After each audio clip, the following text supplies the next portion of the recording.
email address is tv@atheist-community.org. If if you got questions about stuff like that, we want to go ahead and I guess talk to Phil. How you doing? Hi, Matt. Hi, Russell. Hi, Phil. I'm actually an out-of-state caller as well. Oh, okay. All right. Welcome. Where are you calling from? You. I'm calling from New York. This is actually the second time I'm calling in. Oh, yeah. Okay. Oh, yeah. Well, I loved your call last time, so go on. Cool. I'm actually going to leave another question for another time because I'm really interested in this objectivism stuff. And I also want to apologize that I'm not a religious caller because those are the best calls you get. If there's a religious, person waiting to call, please do so. I mean, that's a good thing. I want to say, that they're very productive. Hopefully the people who are going to call in irate today are the lovers of objectivism, because if I don't irritate them, then I don't think I've done my job today. Well, those two.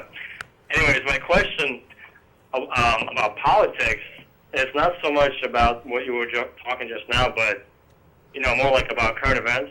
Right. In particular, I want to mention show number 473. If you look back on that, it was religion and politics. And I think it was Dan Baker with Matt. Barker? Anyways, Don Baker. Oh, Don Baker. My question was maybe you could have a token conservative person, kind of like Christopher Hitchens or Sam Harris or something in that vein, have a discussion about politics. I know it's not a political show.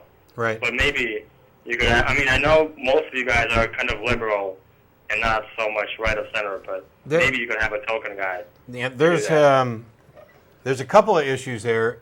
One, we have to be very careful when we start talking about politics. We can certainly talk about issues. We can certainly talk about ideas. We have to be very careful anytime we start approaching talking about candidates. And not just because we're a nonprofit organization, but because one of the things about atheism is that there is no unifying hive mind like you would find in religions, or frequently find in religions, and you're going to find atheists who are liberal Democrats, conservative Republicans, liberal Republicans, libertarians, Green Party. The one thing that we happen to agree on is the fact that a God doesn't exist, and with regard to the ACA and its goals, I'd say that we also agree on a number of other things, and that is the importance of public debate, communication, in erasing misconceptions about who we are. But when we get closer and closer to political agendas, we're not going to necessarily find that much agreement, even with people who happen to be in this building right now. There's probably 8 or 9 ACA members in the 2 or 3 room vicinity here for where we're doing the show, and one of them just walked. My Republican friend walked in the door. Hey, Mark. So I'm not opposed to that, and I think that there are probably some good conversations to be had about philosophical ideas as they apply to politics. I don't know that this show is the right spot for it. I'm thinking that it may actually be better to do that on the nonprofits, where we've been much more political in the past. This show, I'm much more interested in interacting with the public and asking and answering questions.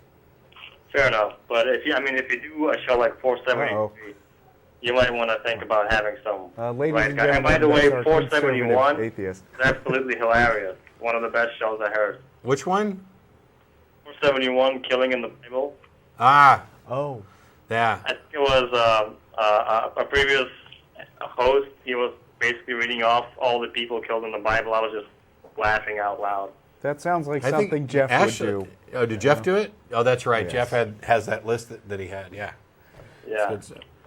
Anyways, and my last question, I'm kind of off topic. So okay. We'll get back on topic after this. But anyway, Matt, you have a really good speech about the differences between what we know and what we believe. But I think, and it's not very much a question, but an idea. Maybe you could have the difference between what we believe and what we hope. Because I think Christians think they believe something, but they just hope it's true. Oh, you're a meta-atheist. You think that people aren't really Christians. No, I think that's a great idea, Phil.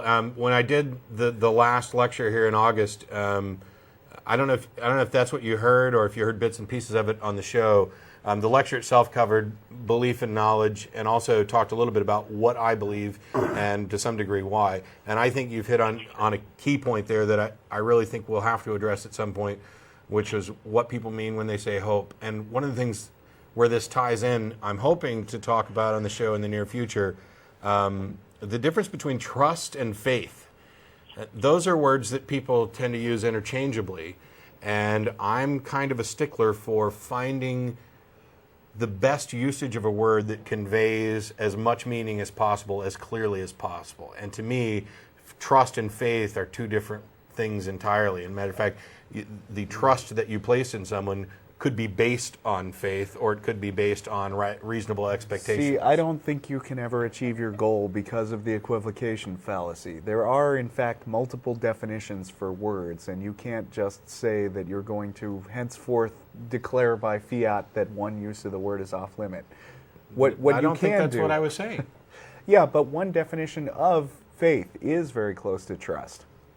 Right? And depending on the context in which you're using it, one word may be more appropriate for the context than another. Right. And that's the point that I would be getting to, is that when you're talking about, I mean, faith it also equates to religious preference. Right. And trust also refers to a monetary fund. Right.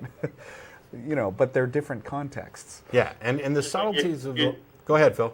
If you tell a Christian that, yes, you believe the sky is blue and so on, but you actually hope there's an afterlife, you don't believe that, maybe they'll think twice about it and realize, what the difference is themselves.